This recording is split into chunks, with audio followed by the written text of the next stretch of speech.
The crimson sands of Velthara Prime had drunk deeply of blood that day.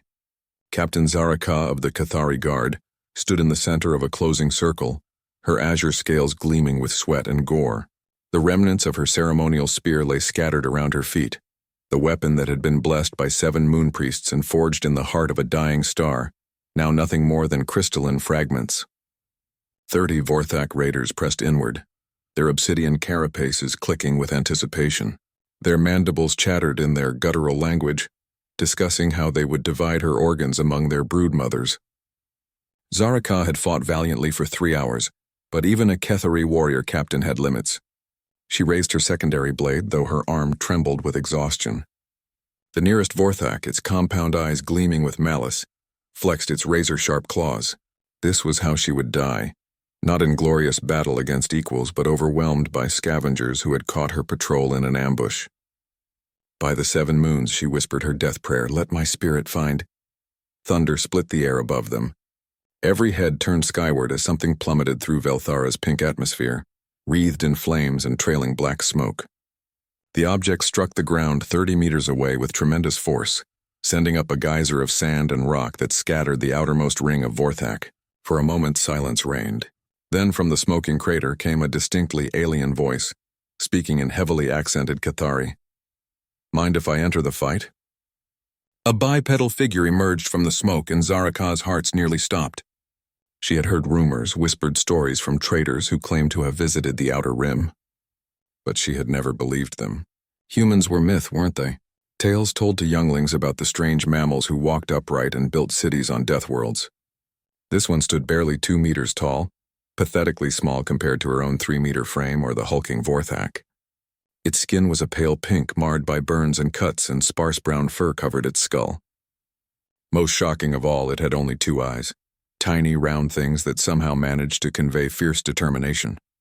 The human wore strange armor, matte black and form-fitting, though much of it was cracked and smoking. In its hands it carried what appeared to be a weapon, though it looked more like a metal stick with a hole in one end. The Vorthak chittered among themselves, clearly as confused as Zaraka. One of them, braver or more foolish than the rest, scuttled forward on its 6 legs. It stood nearly 4 meters tall, its claws capable of shearing through starship hull plating. The human didn't even blink. "Thanks for volunteering," it said, raising its peculiar weapon. The sound that followed defied description.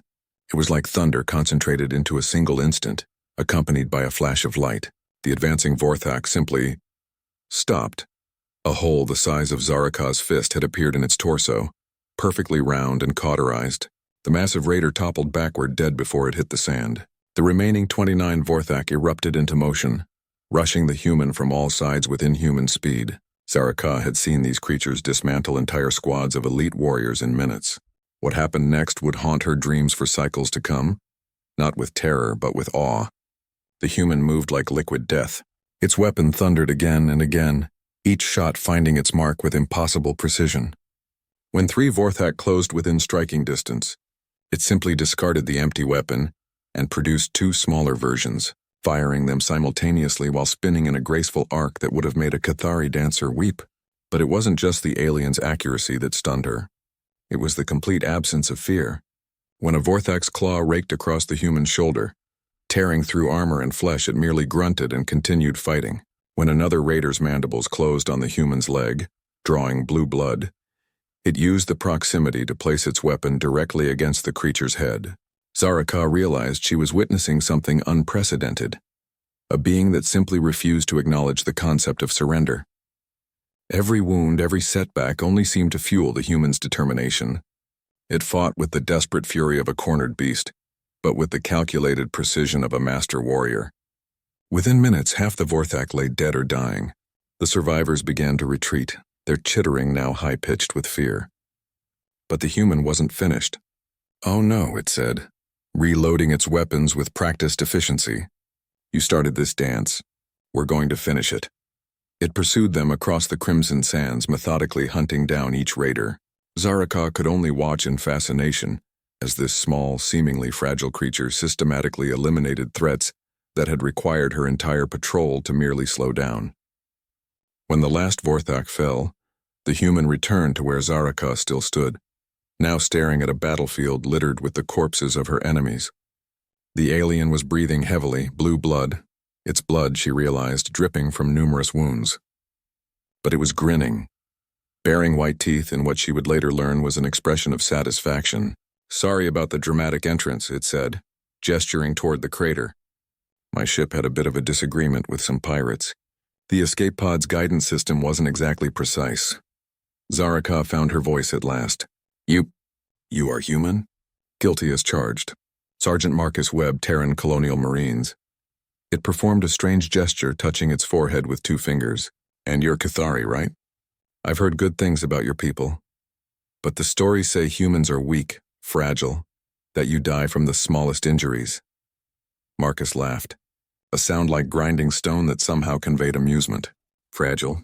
Lady, I just survived a crash landing that would have liquefied most species. We don't die easy, we're too stubborn for that." He looked around at the carnage, then back at her broken spear.